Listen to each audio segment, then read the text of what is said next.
ክብሮምን ደበደበው። ሰኒ በጣም ደነገጠች። ትሰሚኛለሽ? ዛሬ ድረስ የት ነበርክ? አሁን መተህ ፍቅሬ፣ የድሮ ፍቅረኛዬ እያልክ እዚህ የምትቀበጣጥረው እና አሁን እኔ የሰኒ ባልተቤት ነኝ። ከዚህ በኋላ አጠገቧ እንድትደርስ አልፈልግም ብሎ አፈር ከደሜ አበላው። ክብሮም እጅጉን ደግጦ ደም በደም ሆኖ ወደ ወንድሙ ኪራ ጋር ተመለሰ።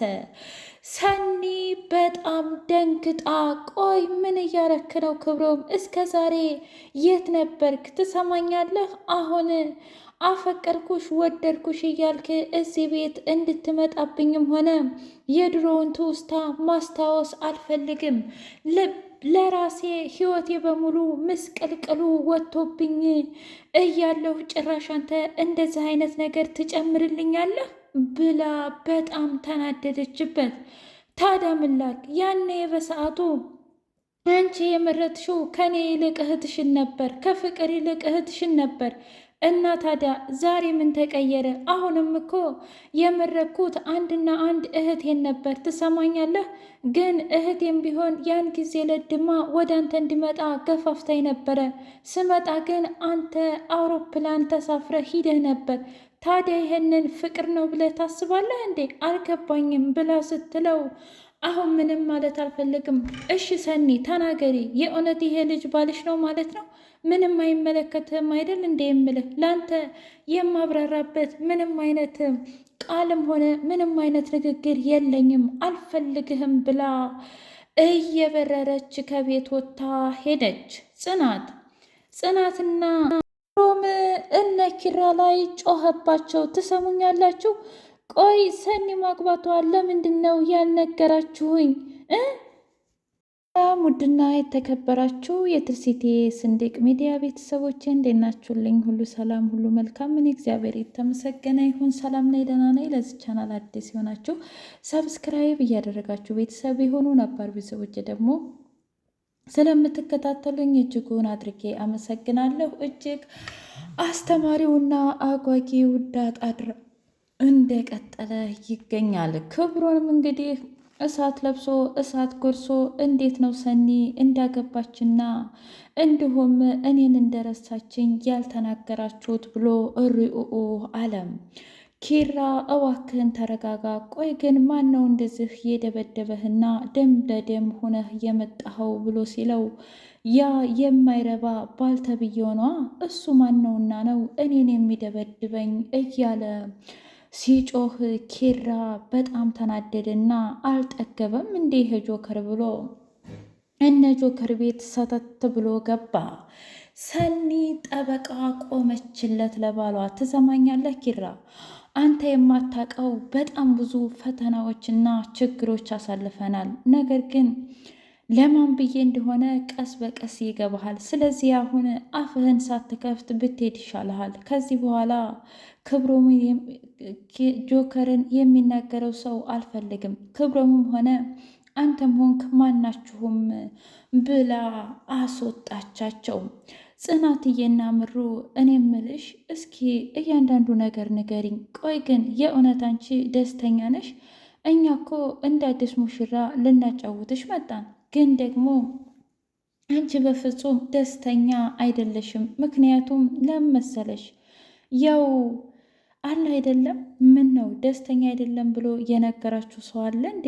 ማለቴ ያንን ሰው እያገኛችሁት ያን የተረገመ አረ ተረጋጊ ሰኒ፣ እኛ ማንም ያለን ሰው የለም። ቆይ ደግሞ ማን ነው እንደዚህ ያለሽ ብሎ ስትል ተይው፣ ለነገሩ እሱ እኮ እናንተንም ቢያገኝ መቼስ ለእናንተ አይናገር፣ እኛን ያፋጥጥ እንጂ።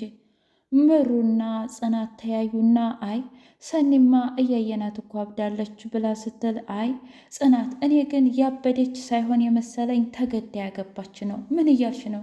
ከቴም ሰኒ ናት ተገዳ የምታገባው? ሰኒ እኮ ናት። አይ ጽናትዬ አይመስለኝም። የሆነ ሰዓት እኛ ቤት መታ በጣም ብዙ ነገር ብላኝ ነበር፣ ግን ደግሞ ያንን ጊዜ ላስታውስ ብለው እጅጉን ይርቃል። ግን ሰኒ ልንደርስላት ይገባል። ችግሯንም ሆነ እንደገና ጆከርን የምታፈቅረው አይመስለኝም። ኧረ እባክሽ ጆከርንማ በጣም ነው የምታፈቅረው። በኒና ሁላ እኮ ትቀና ነበር አይመስለኝም። አሁን ኒና ምኑ ይቀናል? ማለቴ ኒናንና ጆከርን። አዎ በፊት ላይ እኛ ቤት ስትመጣ እንግዲህ ከጆከር ጋር ናት ብዬ ስላት በጣም ትቀና ነበር። ምናልባት ክብሮምን ረስታው እንደሁ ብዬ እኮ ነው። ራ ሰኒን እስኪ ቆይ እያንዳንዱ ነገር ቁጭ በይና እናውራበት። ቆይ የኔ ወንድም የጠላሽው ትቶች ስለሄደ ነው ወይስ ደግሞ ክብሮምን ስለጠላሽው ነው? እስኪ ንገሪ ሰኒ። በቃ ኪራ ምንም ነገር ላይ ገባህ አልናገርም አይደል እንዴ የምልህ። ያለፈው አልፏል። በቃ ለወደፊቱ ደግሞ እኔ ራሴ ላስብበት። እናንተ እኮ ከምንም በላይ ለእኔ ተቆርቋሪና ለእኔ ያዛኝ መሰላችሁ። ክብሮምን ቢሆን የራሱን ምርጫ መርጦ ሂዷል። ከዚህ በኋላ ግን አልፈልገውም ብላ አለች ጽናት። በፍጹም ቅዱሴና ናሆም ኪራ ስለ ሰኒ ሲያወሩ ግን የእውነት ሰኒ ትክክል ትመስላችኋለች? እኔ ምን አውቄ። እውነት ለመናገር እኔ በፍጹም ትክክል የሆነች አይመስለኝም። እንዴት በዚህ ቅጽበት ይህን ሁሉ ትዳር ምናምን። እኔ እኮ ሰኒ ለረጅም ጊዜ ክብሮምን እንደምታፈቅረውና እንደምትወደው ነበር የማውቀው። ታዲያ ግን እንዴት እንደዚህ ሊሆን ይችላል? ኧረ እኔ አላቅም። ብቻ ግን በጣም ከባድ ነው ብሎ ሲል እኔም አላቅም። የእሷ ነገር በጣም እያሳሰበኝ ነው። እህቷ ጋር ራሱ መታረቅን አትፈልግም። ማለቴ እህቷ በጣም ጨክናባታለች። ሰኒም ደግሞ እንደ ድሮ መለማመጡን ሁሉን ነገር ተስፋ ቆርጣለች። ግን የሆነ ሰው የሚከታተላትና አስገድዶ እዚህ ጣጣ ውስጥ እንደከተታት የማቅ ይሁን አላቅም ብቻ እየተጠራጠርኩኝ ነው ብሎ ሲል ቅዱስ ምንድነው የተፈጠረው ነገር? ኪራ ግልጽ አልሆነልኝም። ግን ደግሞ ያን ጊዜ እናንተ ገጠር በሄዳችሁ ሰዓት እንዲሁም ደግሞ ኒናም ተከታተላ ስመጣ ሰኒ ብዙ ጊዜ የእናንተን ቤት ስጠብቅ ነበር። ታዲያ ይህ ከኛ ቤት ጋር ምን አገናኘው? ከዚያም በኋላ ጠፋች እና እህትህ ሌላም ሰው ሆኖ ቤቱን ሲጠብቅ ከረመ።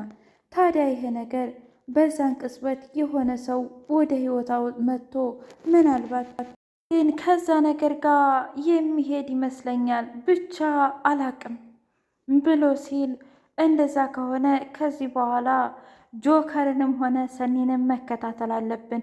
ምናልባት ለሰኒ የምንደርስበት ጊዜ አሁን ላይ ይሆናል ብሎ አለ ቅዱስ። ትክክል።